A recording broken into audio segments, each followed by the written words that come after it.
Improvement Bill here. The last time I came back to my hometown, New York City, a good friend of mine made a really witty remark. He said, it's almost like you're visiting New York every time you come back because you're never here. And this made me chuckle because it's kind of true. Over the course of the last 2 years, I've traveled to over a dozen or so different countries, spending anywhere from 2 weeks to 2 months in each location almost always by myself. And I love it. I personally believe that it's a very powerful experience that everyone should try out, especially if you're someone who is interested in self-improvement, because of a very unique benefit that comes along with it. Let me explain. One of the most overly used pieces of advice that I see people throwing around in the self-improvement field is to, quote unquote, just be yourself. And I couldn't agree more. You should be yourself. But do you even know who you truly are? See, from the moment you are born into this world, you're pressured to act in a certain way, almost like an actor who is forced to play a certain role in a movie. Your parents, teachers, and childhood friends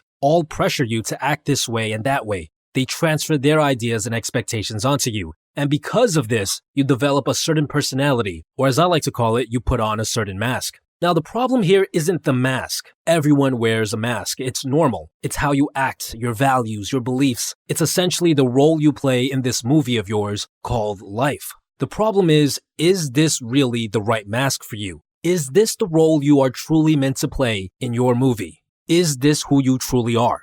I don't think so. Because there are literally hundreds of different masks out there, hundreds of different ways of behaving. And the only way you can really figure out who you really are is by trying on as many masks as possible, by playing different roles and seeing what components of each role you genuinely enjoy and combine them all together. For example, let's say you're an actor who has spent his entire career only playing the role of the funny pothead in movies. How would he know for sure that this is the role he enjoys playing the most unless he's tried out other roles? What if it turns out he actually enjoys playing the more serious roles? He would never know unless he gave those a shot. What I'm trying to say is that it's extremely important for you to try on different masks so that you can figure out who you truly are. The problem is, it's hard to try on a new mask when you're in an environment that doesn't change, when you've been acting in the same movie. Right? It's hard for an actor who is playing a certain character to drastically change in that same movie. For example, the Johnny Depp who plays Jack Sparrow the pirate in Pirates of the Caribbean can't suddenly change into the Johnny Depp who plays Sweeney Todd, the demon barber, in the same movie. That wouldn't make any sense. The viewers would be confused. That movie would get horrible ratings. This same principle applies in real life.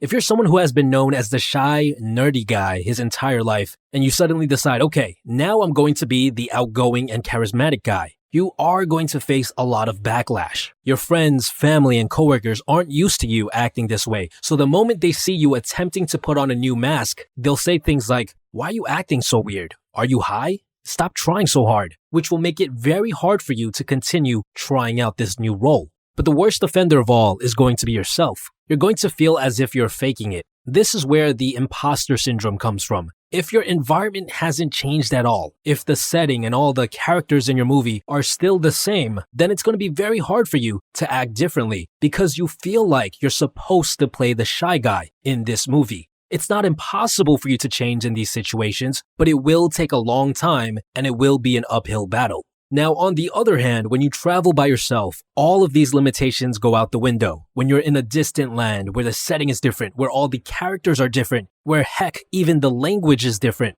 you're essentially in another movie. And because of this, you can put on any mask you want. You can play a new role without having to face any backlash whatsoever, because no one knows you. So whatever you present yourself as initially, they'll believe. They'll think to themselves, oh, okay, this guy right here is obviously an outgoing person. They'll actually start to think it's weird if you choose to revert back to your previous mask. They'll say things like, "Why are you acting so shy and reserved today? Is there something wrong?"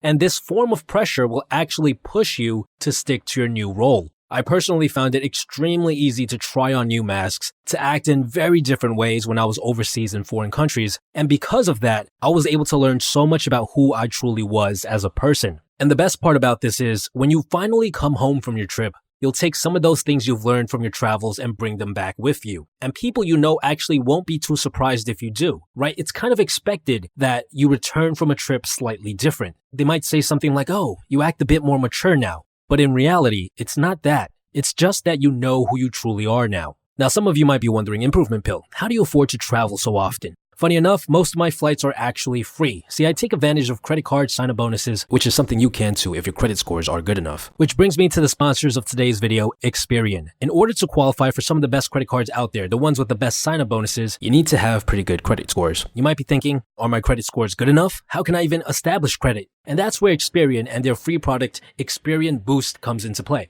Experian Boost works by giving you credit via utility bills that you're probably already paying through your bank account. Things like water, gas, electric, cable, and even your cell phone plan. It can potentially help you establish credit or even increase your access to credit. It's safe, secure, and 100% free. No credit card required. If you want to boost your FICO score instantly for absolutely free, go to www.experian.com/improvementpill or click on the link in the description box below to potentially build up your credit today. Now, a very important disclosure about credit cards. They are a tool and a privilege. You should never use your credit cards to buy things that you don't need in an attempt to get sign-up bonuses. Please use them responsibly. Besides that, guys, stay tuned.